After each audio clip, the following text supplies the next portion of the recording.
নমস্কার, আমি রাজশ্রী। আমার বং সানাসি ফ্যামিলিতে তোমাদের সবাইকে জানি ওয়েলকাম। আবার একটা নতুন ভিডিও নিয়ে চলে এসেছি। হ্যাঁ, আজ শুরু করলাম পেয়ারা, বিট নুন, ধনেপাতা আর কাসুন্দি দিয়ে। বিকালবেলা এখন চললাম মুন্নাদের বাড়ি। তো প্রথমে মধুকে নিয়ে নিলাম। ওই দেখো মধু বকবক করছে, কীরকম অবস্থা আমাদের ভিখারির মতন, সেই জন্য। আর এইদের দুজনকে এসে থেকে মারপিট করছে। মারপিট করার কারণটা হলো মুন্না সকাল থেকে কাজে গেছে, কাজ থেকে এসে যে স্নান করতে যাবে সেইটা করতে যায় না। তারপর ওকে জোর জবরদস্তি স্নানে পাঠানো হলো। তারপর পাঠিয়ে এখন মধু বসছে পেয়ারাগুলোকে কাটতে। ছুরিটা ভালো ধার আছে, ভালোই ধার আছে, তাই ওই কাটতে বসছে। ছুরি দিয়েও ভালো কাটতে পারে, সেই জন্য ওই কাটতে বসছে। আর পেয়ারাগুলো সব কটা ভালো এনেছিল, মিষ্টি ছিল, সব কটা ভালো ছিল।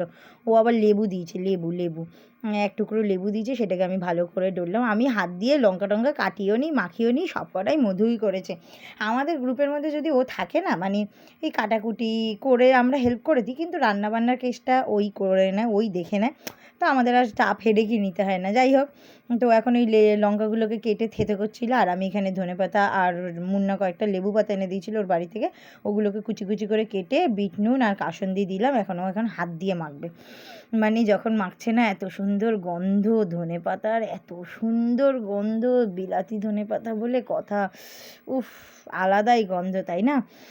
আমার তো দেখেই জিভে জল চলে আসছে, কি আর বলবো। তারপরে বললাম একটু লঙ্কার গুঁড়ো, একটু চিনি নিয়ে আয়। চিনিটা আমি ঢেলে ফেলেছি, ভিডিও ক্লিপটা নিতে ভুলে গেছি। এতগুলো লঙ্কা দেওয়ার পর আবার এই লঙ্কার গুঁড়োটা দিয়েছে। মানে কাঁচা লঙ্কাগুলো ঝাল ছিল, তো প্রথমে ভেবেছিল দুটোই দেবে, দুটো সাইডে রেখেছিল, পরে ও আবার কেটে দিয়ে দিয়েছিল। যাই হোক, তারপর ভালো করে একটু কাসুন্দি দিলাম, দিয়ে ভালো করে মাখা হচ্ছিল। সঞ্জিতের মুখ দিয়ে তো এখনই জল পড়ে যাচ্ছিলো, কি আর বলবে, নিজেকে আর কন্ট্রোলই করে রাখতে পারছিল না গো। আহা, কি কষ্ট। তারপরে একটা নিয়ে ছুরির মধ্যে ঢুকিয়ে তারপর খেলাম। ও সেই অমৃত, সেই অমৃত। এই জন্য বলি নিরামিষ খাবার সবসময় ভালো। কেন যে সবাই আমিষের পিছনে ছোটে আমি বুঝি না। যাই হোক, এখন ফাইনালি খেলাম আমরা। এই দেখো ঝালে একটুখানি মরে যাচ্ছে। মানে এরপরে আরও দুটো লঙ্কা যেটা ছিল, সেই দুটো লঙ্কাও হাত দিয়ে ডলে আরও মেখে নিয়েছে। ও সেগুলো খেতে যা দারুণ লাগছিল না, টক ঝাল মিষ্টি, ঝালটাই বেশি ছিল। চুমু, একদম চুমু।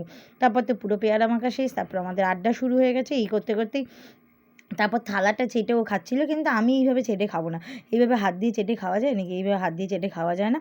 তা আমি ঠিক থালাটাকে একদম মুখের সামনে নেব, নিয়ে একদম চেটে চেটে খাবো। ও কান টানগুলো একদম ঝনঝনিয়ে গেল। তারপর মনি বলছে, না খেও না, পেট জ্বালা করবে রাজশ্রীদি, তুমি এরকমভাবে খাচ্ছ।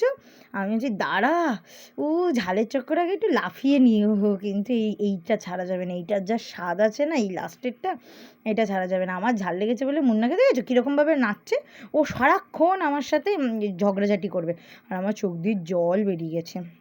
তারপর হাত পা ধুয়ে এসে আমরা একটু আড্ডা মারছিলাম। এখন সবাই যে যার বাবা মার নাম ভোটার লিস্টে খুঁজছিলাম।